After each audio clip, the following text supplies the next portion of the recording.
Dear Mom and Dad, I've been at a sleepaway camp for almost 3 weeks. And I'm getting very scared.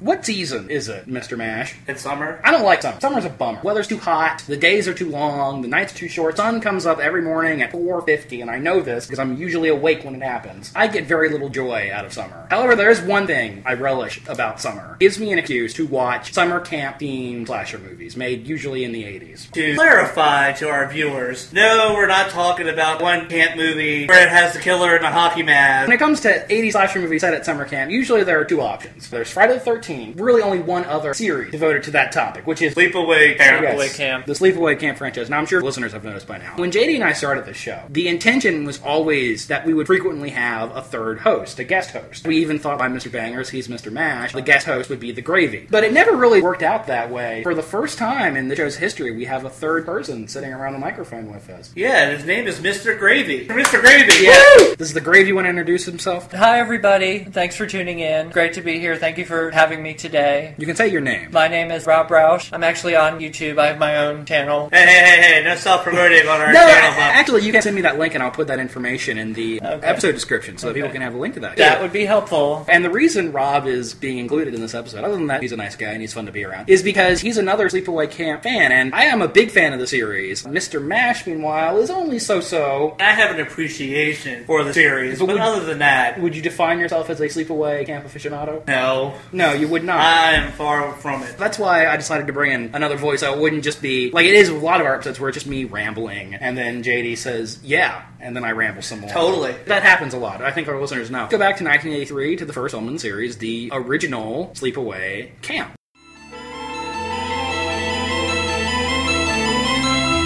When I look into your eyes, it comes as no surprise.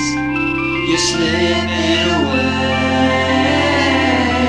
and yeah, you're the love of my life. It's so cold at night, I'm begging you to stay. What's everybody's general thoughts on this film? Do you like Hermaphrodite. it? Hermaphrodite's incorrect. It's not the right terminology. That's what comes to mind. Trans person, I think, is the politically correct term. Spoiler alert. That's what the movie's most famous for, right? Spoiler alert on a 30-year-old movie. Pretty much. Good job, Rob. To the point where there was even that robot chicken sketch a few years back. Oh, yeah, I forgot about that. Thank you for bringing that back to mind. On the surface, it appears to be another 80s slasher film set at a summer camp, which is a setting that makes sense. Horny kids out in an isolated location. The ending is definitely what people most remember for them. I think that was a big surprise for this real left curve at viewers, literal last minutes of film. The whole movie is very, very odd. It has a tone unlike any other 80s slasher film. A Dispatch from Freakville. It broke a lot of ground, tackled a lot of then taboo subjects, the themes and stuff that you normally didn't see in a movie. Children killing other children. And unlike a lot of other 80s slasher films, the kids actually are played by age-appropriate actors. Right. Murders aside, more like an actual camping experience. I never went to summer camp. What about you, JD? You ever went to summer camp? No, not really. So we're all outsiders looking in on this one. The children killing killing children, the homosexuality theme, child abuse. Do you think that was intentional, or do you think the writer was just throwing this stuff in there to try and shock people? A little of both. We're going to push the envelope. Let's push it as far as we can go. But it doesn't feel pushed. For its universe within the movie, it feels that's just part of it. I think it is true that kids that age are just mean-spirited little shitheads. A lot of the kids in the movie at that pre-puberty and early puberty age, and hormones run high. That's a very mean age. And when you pack that many hormones into one defined area, it's going to go down. It's amazing more kids aren't killed at summer camp. In place of old tone, incredibly uneven mixture of legitimately creepy stuff, lots and lots of campiness, not really a lot of talent, this incredibly mean-spirited violence. The first thing I want to talk about is some of the things in the film that are legitimately effective. Do you remember the opening credits? Pan over an empty camp, and you can hear kids playing in the background, somewhat eerie. It definitely drew me in. You want to hear something funny? Okay. This is the movie that turned my mother away from horror movies. Really? This movie terrified my mother. But I think she was like 16 or something like that. And your reaction to... I went and watched it. It must be a decent movie if it scared her that bad. I was like 11. I still make fun of her to this day. And she's like, we have to understand, at that time, that was terrifying. No, Mom, no. Terrifying is not the word I would use.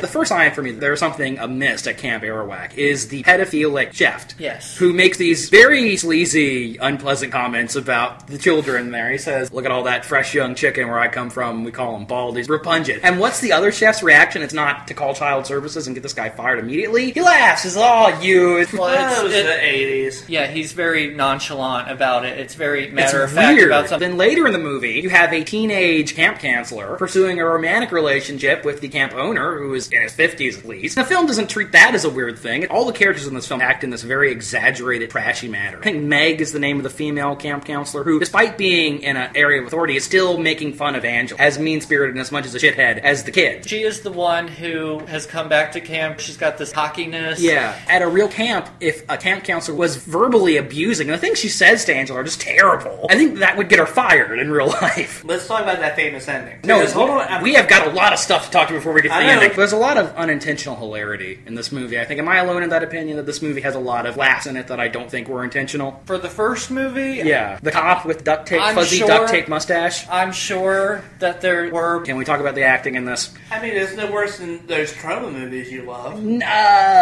Trauma is an acquired taste. Felicia Rose has carved out a small niche for herself.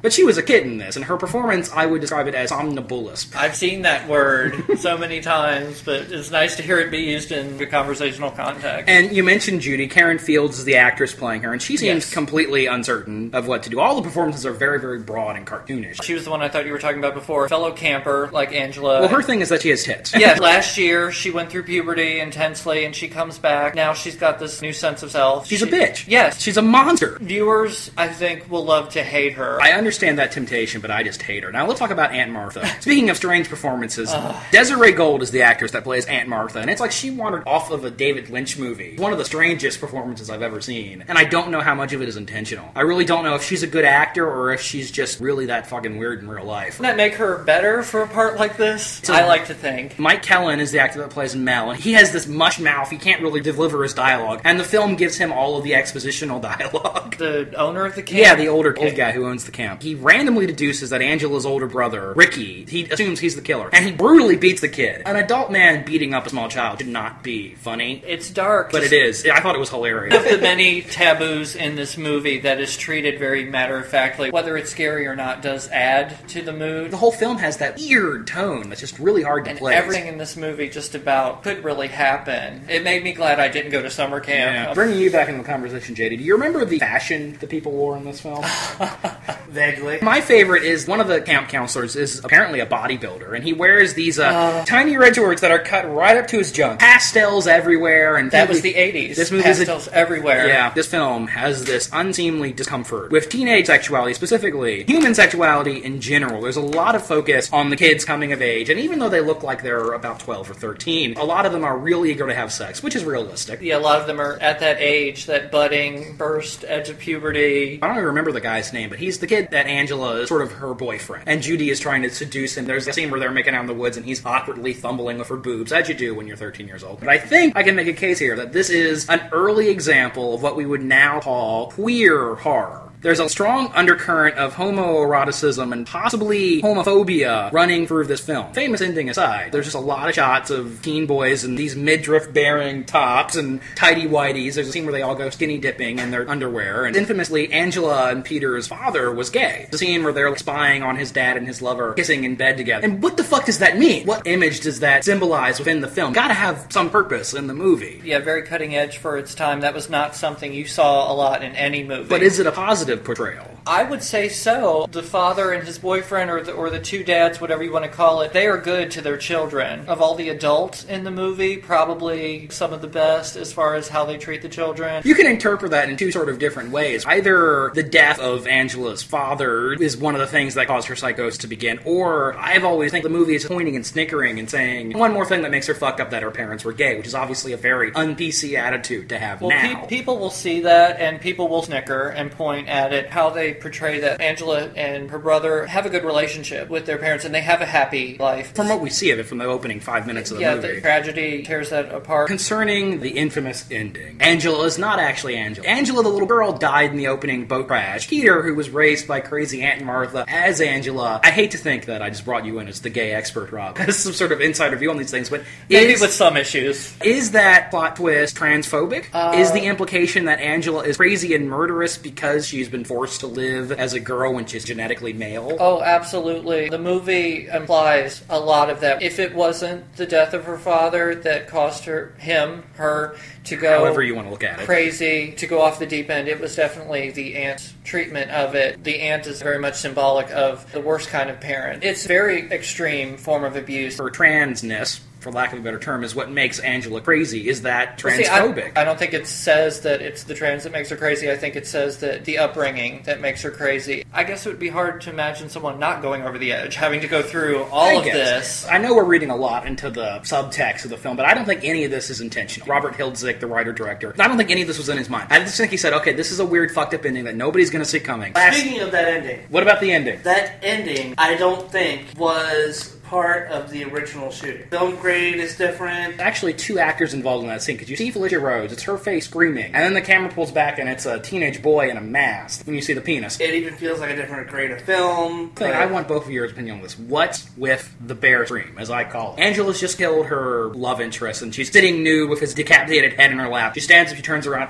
she's got a penis, and then she does this weird scream. I've always called it the bear scream, I don't know why. What the fuck is with that? What does that mean? Her adrenaline's running. She snapped long before that when people first start getting killed, but that's her going over the edge? She is catatonic. She is very much, oh my gosh, what have I done? Weird. More effective than actual words. I Maybe. think just having... It's another thing that adds to the really weird atmosphere this movie has. For snapping out of her murderous stupor. Oh look, I have a penis. Maybe she's just maybe all of that together, her brain short-circuited. The full frontal nudity is another thing that was unusual at the time in 1983. Male full frontal nudity is always... It's always been taboo. When the teenage boys who run out this movie expecting to see boobies got a penis instead, that was another thing that They didn't get boobies too? Oh no, it's been a while since I've seen it. No, there's no female nudity in this first one. The sequels are a different story. Let's talk about the fucking death and murder in this movie. The violence is on visceral level, I think. The pedophilic chef, somebody who we assume is Angela, pushes the boiling water on him, and you actually see his skin blister and pop. Very graphic. Yes. When the kid is drowned, we later find the body, and a snake crawls out of his mouth. He's been dead for a while. And the bee stinging is very graphic. The kid's on the shitter. Somebody drops a beehive into the bathroom, which raises the question of how they got a hold of the beehive and the stick, and they carried it all the way out there. You just gotta go. You blow smoke on the beehive to seduce the bees. I don't know. I go with you blew smoke on the beehive, dude. I think the most infamous kill in this movie is what happens to Judy, which is left a little ambiguous. It's sort of left up to the imagination. Have a good imagination, the scene will be better. Yeah, you see her held down, the killer lifts up, curling on. You see it go down, and she screams. And what happens exactly? I think the assumption has always been that Judy got her pussy burnt. It says online it is a rape-murder combination with the curling iron. That was the writer's intention. Okay. It's kind of left up to the viewer's imagination. In 1983, Zack, they couldn't really show a vaginal mutilation. I mean, no, they couldn't show it now. This is children doing this to other children. Yeah, these are like 12-year-old kids. This is edgy shit. I'm not disagreeing with the fact that they couldn't show it back then, but I'm saying if the movie was to be rebooted or remade today, they could imply it more. Naturally, you're not going to get to see penetration from a curling iron or anything. And who would want to? When I first saw this movie years ago, I remember not really liking it. I remember thinking it was really campy and awful. I've rewatched it many times over the years, and it's grown on me some. I still can't say it's good, but it's so odd. It has this endearing oddness to it. What do you think? Do you think this is actually a good movie, JD? No. Things that work really well in it, but then other things, it's what the hell were they thinking? Well, you seem to have a higher opinion of this film than we do, Rob. For its time, it is a 1983 movie. Genuinely effective moments in the film, and you feel a little sleazy afterwards. It's kind of a sleazy... No, it is. It is, yes. I think sleazy is the appropriate for... But the movie certainly did develop a following. Immediately, really. It was actually financially successful in the day, and then especially on video, it was a huge hit. Surprising that the early 80s, there were so many slasher movies that got quickie sequels. They're infamous for that. That it actually took until 1988 for a sequel to Sleepaway Camp to get made. Oh, I'm a happy camper. I love the summer sun. I love the trees and forests. I'm always having fun. Oh, I'm a happy camper. I love the clear blue sky. And with the grace of God, I'll camp until I die. Sleepaway Camp 2, Unhappy Campers, released direct-to-video in 1998. Because I'm a happy camper. Okay, we're gonna sing the Happy Camper song? I know all the words. I'm a happy camper, I love the summer sun, I love the trees and forest, I'm always having fun. I'm a happy camper, I love the clear blue sky, and with the grace of God, I'll camp until I die. Foreshadowing! Without any trace of irony, I can say that Sleepaway Camp 2, Unhappy Campers is one of my all-time favorite movies. Tell the audience what you told me outside. It is my all-time favorite 80s slasher film. And to that, I say you're wrong. That's an opinion. During a particularly dark period of my life, this is a film I rewatched repeatedly for one simple reason. It makes me happy. Its greatness is based exactly on how unexpected it is. This movie shouldn't have been good. It was a 5-year later direct-to-video sequel to a slasher movie. A lot of people probably didn't even remember that well. But it's fucking brilliant. What made you happy, or... I'm not using that as a euphemism. I would watch it and it just puts me in a good mood. Is it a sense of vindication? The movie succeeds totally as an 80s slasher flick. This film has everything I want from a movie of this type.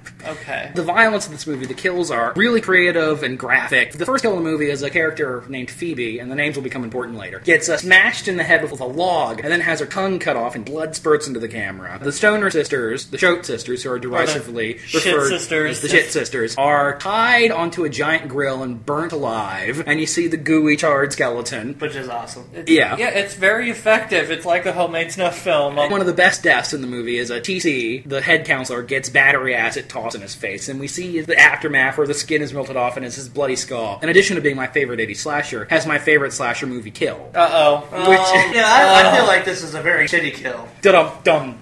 Thank you. Allie is the Judy of... She's a super bitch and a slut. Super bitch slut, yes. I don't like that term, but it fits here because she's trying to sleep with every boy in the movie. It's not slut-shaming, everybody, it's true. Angela has a particular bone to pick with Allie, because Allie has picked on Molly, the final girl. Angela stabs Allie in the back, pushes her with a stick into the outhouse, shoves her head down into the shitty outhouse and tells her she's a shitty friend and a shitty camper and a shitty person, stuffs her into the hole, and drowns her in shit. Is that the most fucked up way to kill somebody? Here, Allie burbling in the shit water. It's very gross. You know this Allie character, she's a bitch to the entire... You know she's going to get her comeuppance. Say it's probably the most satisfying kill. Absolutely. I've seen in a horror movie. Everybody has known an Allie, and that's what makes it, JD said, so satisfying. Kudos to the actress. The acting is something we will discuss later, but in addition to the super... It's hard not to. Yeah. In addition to the deaths in this movie, the film also has a lot of nudity. Especially the Allie character, Valerie Hartman is the actress. She is nude in every other scene. She just flashes her tit, Yeah, she takes her shirt off for no reason. And I think that's one of the things that's brilliant about this movie. It works perfectly at what it's doing, and it's also an acknowledging, winking parody of that. I think if a teenage boy renting every movie in the video store looking for boobies would be served well by renting this one. When I saw the movie years ago in the video store, I was not, this would be a good movie for that. It's 80s horror. The scene with Allie where she finally fulfills her contractual obligation to sleep with somebody after she's done fucking the guy, and they're fucking. After they've had sex, says, you don't don't have AIDS or anything, right? And the guy is indignant. No, of course not. I mentioned earlier how this movie is both a great example of an 80s slasher film, but also an amazingly funny parody of 80s slashers. Most slasher films, the kids are the main characters and the killer is an antagonistic force. The audience is meant to root for the children, but usually what ends up happening, the audience is cheering for Freddy or Jason, whoever. Unlike those movies, which are doing that unintentionally, this film is completely on Angela's side. She's the hero. You don't condone violence, you don't condone murder, but so many of the people that she killed, you love to hate them, and this movie just takes it right over the edge. The one-liners. Some of my favorites. What are you going to do? Grab a gun? No, a drill. Or when they're doing the blindfolded tunnel thing, one of the kids puts their fingers in something and they say, what is it? Angel says, very matter-of-factly, dead teenager's brains. One of the counselors looks at her and says, what is that really? And she says, dead teenager's brains. When she throws the acid in TC's face afterwards, she says, how about a second cup? I mean, it's cheesy, but I love it. You mentioned how they directly references Friday the 13th. Yes, there's the hockey mask. This movie did Freddy vs. Jason 20 years before the actual Freddy vs. Jason movie came out. Two of the campers dress up as Freddy and Jason, and they're going to scare Angela. What happens? Angela shows up, prepared for them, and she's dressed as Leatherface, I believe. Yes, and she kills them both with a chainsaw. And any horror fan is going to want to see that. I don't know if the writer was trying to say they prefer Texas Chainsaw Massacre or the other franchises. Could have been. Mention the names. Read some of these character names. Phoebe, Molly, Allie, TC, Charlie, Amelia. Are you getting this is a reference to? Brat Pack. All the characters are named after the Brat Pack. The writer of the film, Fritz Gordon, was saying how much he hates the 80s Brat Pack mentality by killing all of them. Maybe that wasn't there and I'm reading into it. Oh no, it's totally there. It's online. Look for it. You'll see it. Funny. I think it's funny. Very different from the Angela from the first movie, and not just because she's played by Pamela. a more charismatic actress. More charismatic actress, Pamela Springsteen, Boss's little sister. Until I saw this movie, I had no idea. I was like, wait, Springsteen? Yeah. As in the boss? As in Bruce. She's unique because she's a post-op trans woman. How frequently do you see that in any movie, much less the horror genre? Yes, between the first and second movie, she loses the penis. Remember? You know what I like most about this Angela? What's that? Is that she's polite the whole time she's killing people. Incredibly cheery. Her whole persona is this happy, effervescent, bubbly, very cheery disposition. It defines who her character is. She loves camp. She wants camp to be a good place. By any means, or else. In addition to the super happy cheeriness, this is something you only notice when you watch the movie over and over again like I have. She has this subtle melancholy inside of her. By the end of the film, after she's killed everybody in camp, which totally happens, she kills everybody in the movie. Spoiler alert! Yeah, she's sad about it because to her, camp is the world. Kids in camp continually disappoint her. Despite the events of the first movie, It's almost a totally different character. But they talk about how she went through psychiatry. Yeah, shock and treatment. Maybe her going through those treatments warped her brain. Turned her into a much more entertaining character. Clearly the meds did not take. that's both directly and indirectly implied. There's actually a point where she actually says, I'm completely cured at the end of the movie. After she's and killed there's everybody. dead bodies everywhere. Her brain, she feels that she's doing the right thing. A lot of 80s slasher films could be interpreted from a politically conservative angle. Teens are behaving badly and the killer is punishing them. So many parental groups were against Jason Voorhees and the whole... Against these movies, even though they're enforcing the morals of their Essentially, Angela makes that literal, where she's killing the kids because they're behaving badly. The only difference between her and Jason is that she talks. So she is able to, in a more direct way... See, I disagree. I think Jason is more... I'm so glad we're having this conversation. revenge-based than moral-based, whereas Angela's more moral-based than revenge-based. Angela's explicitly morally based in her motives. Right. Whereas Jason is being more reactive to what happened to him as a child. It's definitely a mix. Two good points. Collectively, it's a third thing altogether. It's both of those. For Angela, I see the revenge side of it. She's and getting I back see, at the kids that were mean to her. I see the moral side. The moral side comes from her aunt. Well, and she even Angela's says mind. how my aunt used to say, keep your morals strong and you can never quotes- fail. Well, right, but I feel like with Angela, what has happened to her is This all is my these- favorite recording session. It is all of those shock treatment and different things that she has gone through. They've had the desired effect, but to the extreme. Right. So I have a question for you guys. Is Angela a lesbian? I believe this is in the movie. Earlier in the film, TC, the macho head camp counselor, basically hits on her, asks her out, and she cluelessly has no idea what he's talking about, rejects him. He wants to mentor Molly, the final girl, because she sees her as a kindred spirit, this morally upright girl. And there's that scene where I think it becomes clear that Angela's feelings are not entirely platonic, where after Angela's murdered all the other girls in camp, she's in her very dowdy Molly nightgown. She says to Molly, "It's just us in the bunk tonight." That's her awkward, crazy, moral way to try and hit on her, I think. I disagree. She is Asexual. right. I feel like she's excited that it's just her and the only other morally acceptable person. What do you think, Rob? Never really thought about it. I could see there being a lesbian undertone, but I think deep down, the only love for Angela is being at camp. She is, I guess, camp sexual. If I had to call it something, Angela's never had a normal life, so it makes it hard to classify everything. So is the acting in this movie good? Question. See, that's... In part 2, is the acting good? Some of it is good.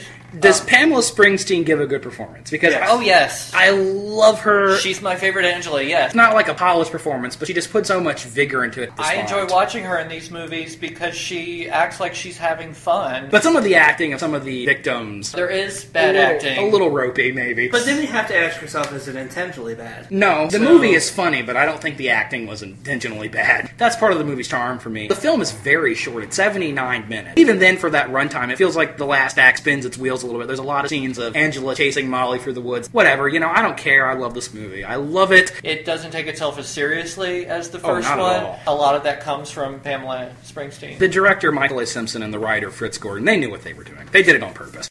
Angels are pretty, angels can fly, and here is an angel that can make you die. You've got no style, you've got no flair, all you do is fight and swear. So say your prayers and make amends, 'cause your life story is about to end.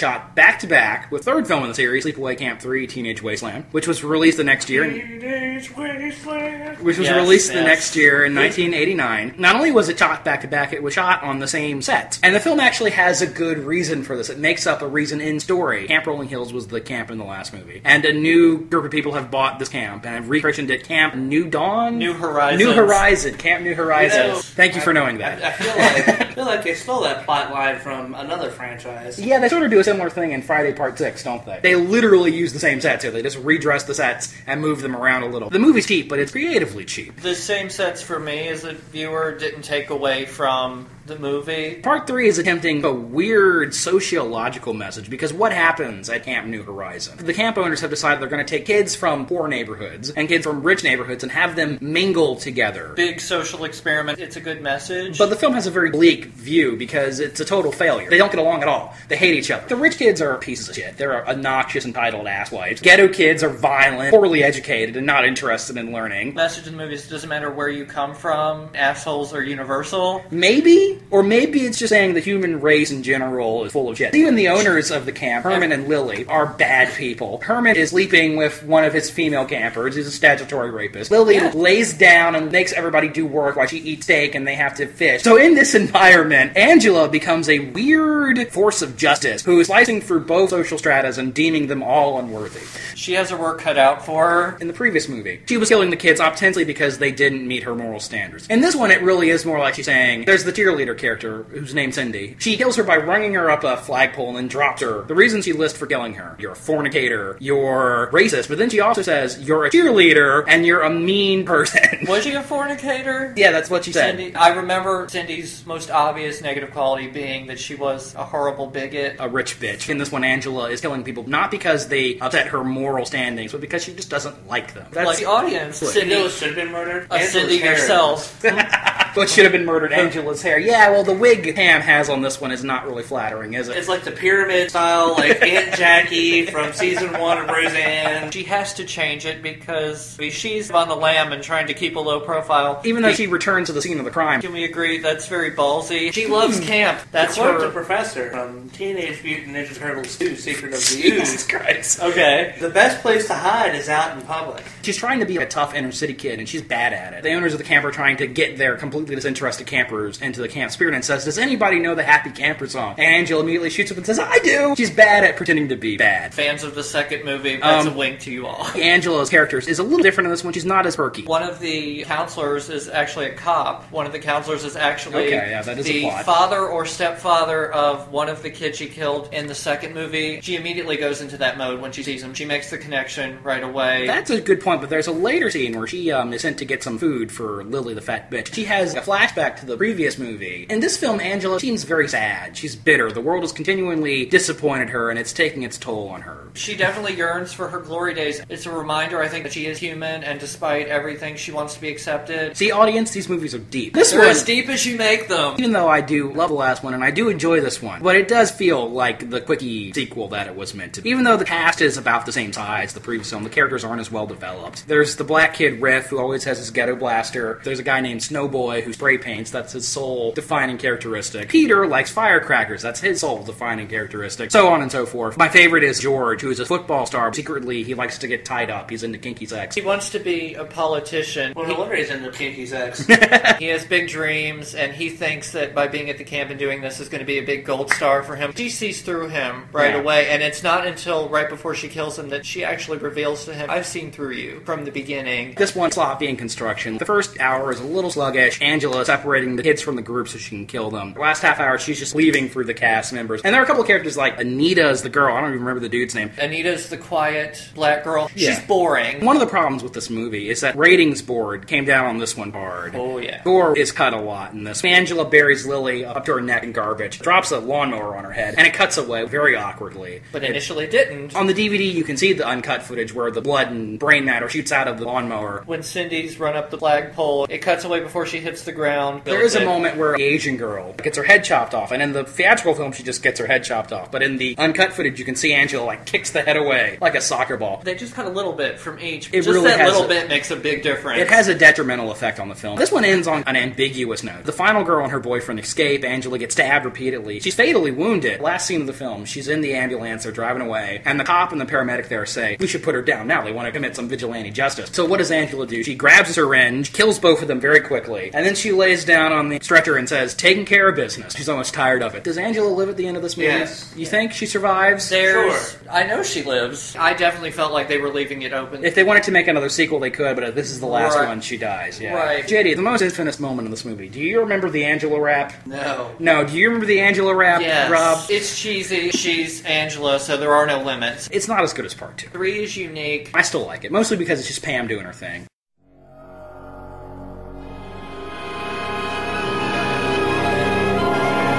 If you lived through Sleepaway Camp, endured Sleepaway Camp 2 Unhappy Campers, and Sleepaway Camp 3 Teenage Wasteland, prepare yourself for Sleepaway Camp 4 The Survivor. I said how this film ends on an ambiguous note, as if to say, this could be the last one, or maybe there's gonna be a fourth one. There was a sequel to this movie, kind of. Filming had started for Sleepaway Camp 4 The Survivor, but they ran out of money. Ironically, The Survivor did not survive. Ironically. And it wasn't until some fans basically finished the movie by cutting in footage from 2 and 3 in the first one. Now, have you seen the completed cut of The Survivor? I believe so. Oh, I haven't. I've only seen the unpolished production footage, the bonus disc in the box set. I was going through a time where I had a lot of internet and a lot of free time. Part 4 would have had a different sort of story than the rest of the series. There is a main character, I believe her name is Allison. She's amnesiac, right? She's played by Carrie Chambers. How do you know that? I remember that somehow. She has amnesia. She's a survivor from the first movie, who we don't see in the first movie. I thought she was supposed to be Judy. No, she is a survivor of Camp Arawak, the camp from the first movie, and she has amnesia, is traumatized from it. Is the whole gimmick here, we don't know if she's the killer? She thinks that she could be Angela. The audience goes on the journey with her. They're trying to figure out, is she Angela too? Is Angela actually in the movie? I believe so. It's been a while. She is not Angela. Yeah. She does encounter the real Angela. Unfortunately, the real Angela is not played by Pamela Springsteen or Felissa Rose. Just some other actress. She is another so-and-so. So there is a twist. I would say from the writing side of it, what they were trying to do, I can appreciate some of the subtle genius to it. It would be good if it were more complete. A gray area movie. It's not done. It's hard to classify. That's how big of a nerd I am. On the audio commentaries for 2 and 3, you can hear director Michael A. Simpson and the writer Fritz Gordon both thought of different ideas for a potential 4th film, and neither of these came to fruition. This I don't know. Listen, I don't have the audio comment, so this is interesting. Yeah, Michael A. Simpson's idea for a 4th film would have been called Sleepaway Camp 4, Summer Stalk. And it would have been set at a summer stock musical theater camp. It would have been a musical.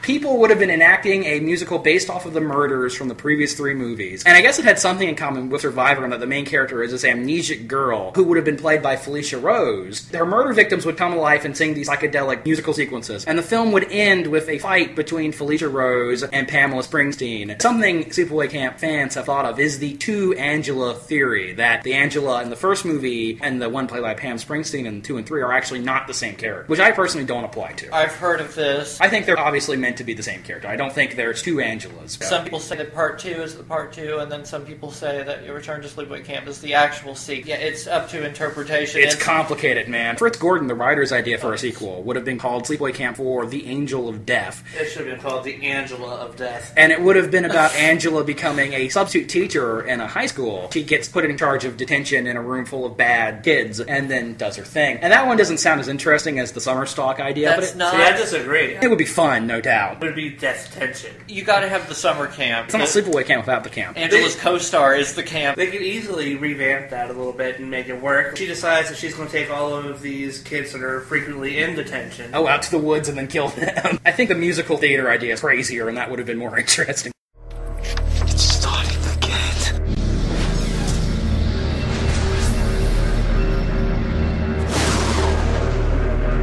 I warned you guys, but you didn't believe me!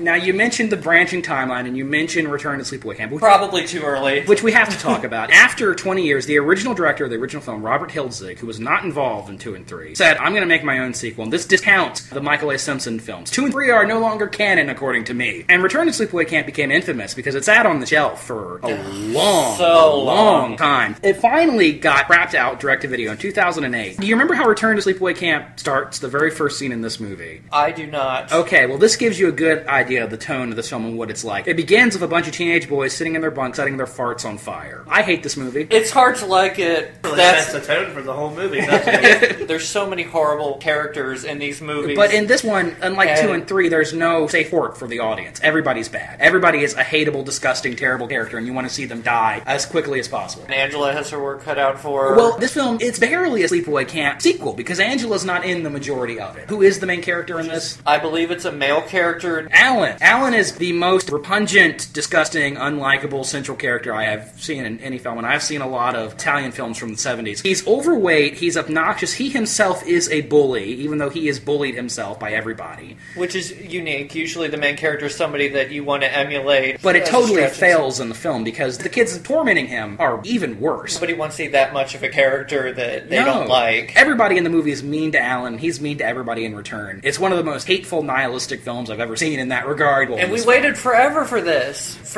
Yeah. And what's Alan's catchphrase? It's, your ass stinks. He yells that over and over again. He's one of the dumbasses that lights their farts on fire, right? He tries to, but he's not even good at that. Oh man, I feel sorry for him. Angela does show up belatedly. They introduced a character early on who is top with this very unconvincing beard and a mustache, and he talks for a votocoder because he claims to have lost his larynx to cancer. But who is he really? Angela. Yeah, it's Felicia Rose. And that really raises some interesting questions, because Felicia Rose is obviously female. Felicia Rose is gorgeous. Yeah, which really raises the questions of what the fuck happened. If this movie discounts 2 and 3 where she had the sex change surgery, what the fuck happened? Well, here's the great thing about this movie is it brings back people from the first movie. Yeah, it's got the bodybuilder dude who's still wearing the shorts. He does come back. Ronnie, I believe is his name. Yeah, and he's kind of like the crazy Ralph character where he's like, it's gonna happen again, it's gonna happen again. And my favorite returning character other than Angela is Ricky has come back. Briefly. Whether you follow 2, 3, 4, whatever, or skip to this movie, it's nice to see Ricky again. Whether you're going from 3, whether you're going from 4, or whether you're going from 1, like the rest didn't exist, Angela has been put into a mental institution for a while. Is she an imposter, a copycat, or is she really Angela? No, she's really Angela. Then who the fuck is he seeing in the hospital? I'm so confused. I don't think Ricky was visiting her. Okay, it was some other character. We to assume that Angela still, or Peter, still went on hormone therapy. His gender's been reassigned. It could have been. Anything could have happened in that hospital. Return to Sleepaway Camp is bad. It is horrible, and one of the worst things for me was having to wait so long because it could have saved it. I don't think Robert Hiltzig is that good of a writer. Ouch. If you're listening. Yeah. Here comes the hate mail. It's trying to be funny. Isaac Hayes, the chef who wears a red t-shirt and an apron. The chef is not a pedo? Victor Pastore, who's famous for playing the character of Big Pussy on Sopranos, is in the movie and somebody calls him a big pussy for all the Even though this movie was terrible and didn't really make any money, the director is still saying, even now, is still saying a new film is coming. Sleepaway Camp Reunion in 3D, that's supposed to bring back Aunt Martha, clarify the ambiguous ending of the last film. I don't expect that film to ever get made. I don't know what to think. It's hard to have high expectations after Return to Sleepaway Camp. Angela does have only some brief parts in it, but scene at the end is probably my favorite. Takes off her disguise. We realize that not because of a larynx thing. She is disguising her voice. She's been there the whole time. Does a maniacal laugh. Reveals, yes, the laugh. And then does the stare at the end, the crazy stare. It's either during or after the end credits. They show what happened to Angela. There is a cop with a tire blown out on the edge of the road. You see someone come to help him. Angela does, as I believe, crushes him with the car, and then basically steals his identity. Okay. Yes, she did escape. Her laugh was great. You have way more to say about this movie than I do, and I just watched it last night. Just watch the end. I would tell people, and again, it's because I'm a fan of Angela, not because I'm a fan of the Return to Sleepaway Camp movie, because I'm not. Yet another unrealized Sleepaway Camp sequel idea. This came after Return to Sleepaway Camp came out. Michael A. Simpson said, here's my idea for the next Sleepaway Camp movie, following his film, Part 3. It's never going to get made, which bums me out because I want to see it. This movie treats 4 like it didn't happen, like most of the rest of the world. Sleepaway Camp Berserk, it would have been called, and this is this. Berserker! My love for you like rolling rock. Berserker! Would have supposedly taken the film in a supernatural direction. Wow, y'all are such fucking nerds. I'm going to take that as a compliment. Pamela Springsteen would have come back for Berserk. Supposedly, well, you can actually go onto the official Sleepaway Camp sequels website, sleepawaycampfilms.com. I've been on this website. Is it still up? Oh, yeah. It's a great resource for fans of this movie. And they actually have the first couple pages of the script illustrated as storyboards. Angela's drawn to look like... like an aged Pamela. Yes, I've seen this. The movie begins with her being executed. Then something goes wrong. It's Shocker. Maybe. With Pamela Maybe Springsteen. it is. Remember the panels? She is cheery. She actually greets in the electric chair. She calls it Sparky. Sounds right. I don't think this film's ever going to get made. I don't even know if Michael A. Simpson has the rights to make it. I hope that the script gets released someday so we can eventually see what it would have been about at the very least. In a just world, Michael A. Simpson would kickstart that fucker and get it made. Put it on Kickstarter, get that shit made yesterday. Even if it's not good, it still will be better than Return to... Question for you. Since I haven't talked for a while. Yeah, you've been pretty quiet. Let's say they decided to do a remake. And this has actually been floated by a producer named Jeff Katz. Who would you want to play Angela? Is this going to be like the original Sleepaway Camp, or is this going to be like 2 and 3? For shits and giggles, we'll say like 2 and 3. That's the remake we would make. I would have elements from all 3. Do like they did with Friday the 13th remake, where like whole first movie's in the first 5 minutes. I've thought about actually what a Sleepaway Camp remake would be like. I'm not asking you what the remake is. I'm saying who would play. Who would Zack want to play? Who would Angela? I want to play Angela? Oh, somebody who could have that upbeat, positive spirit and still be a brutal killer. You know who I think, although she would never do it? Who? Emma Stone. I was kind of thinking Emma Stone, Emma Stone or Ellen Page or somebody like that. Yeah, I also see Emma Stone as being a good final girl. I loved Emma Roberts' portrayal of Sydney's cousin in Scream 4. I'm not a big fan of her. And I will sit and think about this, I'm sure, later, but right now, off the top of my head, I immediately go there. I don't even know what direction a real Sleepaway Camp remake would go in. They would probably be just like a generic modern film, but they would keep the ending. They'd keep the shock ending. Are parents still sending their kids to Sleepaway Camp? Is summer that still camp part of our still culture? A thing?